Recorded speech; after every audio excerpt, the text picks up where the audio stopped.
জিনিসের দাম বাড়লো, কোন জিনিসের দাম কমলো, এটাই তাদের প্রাধান্য পায়। আমরা আবার আলোচনায় ফিরবো, কিন্তু এর সংক্রান্ত একটি প্রতিবেদন আমরা একটু দেখে আসবো। গৃহ নির্মাণ থেকে শুরু করে সজ্জায় খরচের বোঝা চাপছে মানুষের কাঁধে। আধুনিক জীবনযাপনে ব্যয়বহুল হচ্ছে ওয়াশিং মেশিন, ব্লেন্ডার সহ সব ধরনের প্লাস্টিক পণ্য। লিপস্টিক কিংবা ফেস ওয়াশ কম দামে মিলবে না কিছুই। বাজেটে ভ্যাট শুল্ক বাড়ানোর প্রস্তাব করা হয়েছে অন্তত 200 পণ্যের। তবে নিত্যপণ্যের দামে মানুষকে স্বস্তি দিতে দেয়া হচ্ছে শুল্ক ছাড়। দেখব শুভ খানের একটি রিপোর্ট। বাড়ি ঠিকঠাক করে নতুন অর্থ বছরে ভাবছেন সংসার সাজাবেন, তাহলে পরিকল্পনার সঙ্গে খরচের হিসাবটা মিলিয়ে নিন। বড়সড় খরচের চাপ আসছে গৃহ নির্মাণ কিংবা সজ্জায়। 20% সুনির্দিষ্ট কর বসছে রড উৎপাদনে। Blender, juicer, mixer, electric kettle, iron কিংবা রাইস কুকার কিনতে পাবেন না স্বস্তি। 5% ভ্যাট আরোপে বাড়বে দাম। খরচ বাড়ছে ওয়াশিং মেশিন, মাইক্রো ও ইলেকট্রিক ওভেন আর এলপিজি সিলিন্ডারের। প্লাস্টিকের আসবাবপত্রে 7.5% থেকে ভ্যাট বাড়িয়ে করা হচ্ছে দ্বিগুণ। টেনশন কমাতে সিগারেট ফুঁকবেন, তাতে পকেট পুড়বে, কারণ বাড়বে সিগারেটের দাম। খরচের বোঝা মাথায় দিয়ে বাসায় ফিরে দেখবেন ভাত ঠান্ডা, গিন্নি গরম। কারণ আমদানিতে সর্বনিম্ন শুল্কায়ন মূল্য $20 থেকে $40 করায় বাড়ছে বিদেশি লিপস্টিক, ফেসওয়াশ সহ মেকআপ সরঞ্জামের দাম।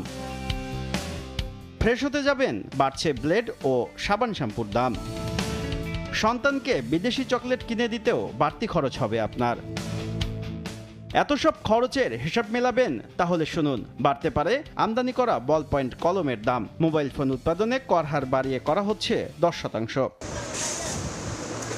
এত চাপের মধ্যে আসছে বাজেটে খানিকটা স্বস্তি দিতে পারে দ্রব্যমূল্য। নিত্য প্রয়োজনীয় পণ্য, প্রধান খাদ্যদ্রব্য, সার, বীজের কাঁচামালের ক্ষেত্রে বিদ্যমান শূন্য শুল্ক হার অপরিবর্তিত রাখার প্রস্তাব করেছেন অর্থ উপদেষ্টা। প্রতি টনে 500 টাকা কমতে পারে চিনির কাস্টমস শুল্ক। গরমে স্বস্তি দিতে আইসক্রিমের সম্পূরক শুল্ক 10 থেকে নামছে 5%। গ্যাস সংকট কাটাতে এলএনজি আমদানিতে থাকছে না 15% ভ্যাট। জ্বালানি তেল আমদানিতে শুল্ক কর কমানো এবং ট্যারিফ মূল্য প্রত্যাহারে কমবে দাম। নারীদের জন্য স্যানিটারি ন্যাপকিন আর শিশুদের জন্য ডায়পার এবং প্যাকেটজাত তরল দুধে ভ্যাট থাকছে না। কৃষককে স্বস্তি দিতে কম্বাইন্ড হারভেস্টারের দাম কমছে। শর্ত সাপেক্ষে ভ্যাট মুক্ত থাকছে আইসিইউ, অ্যাম্বুলেন্স, হাইব্রিড ও ইলেকট্রিক গাড়ি উৎপাদন। কমতে পারে মাইক্রোবাস এবং 40 আসনের বাস আমদানিতে শুল্ক।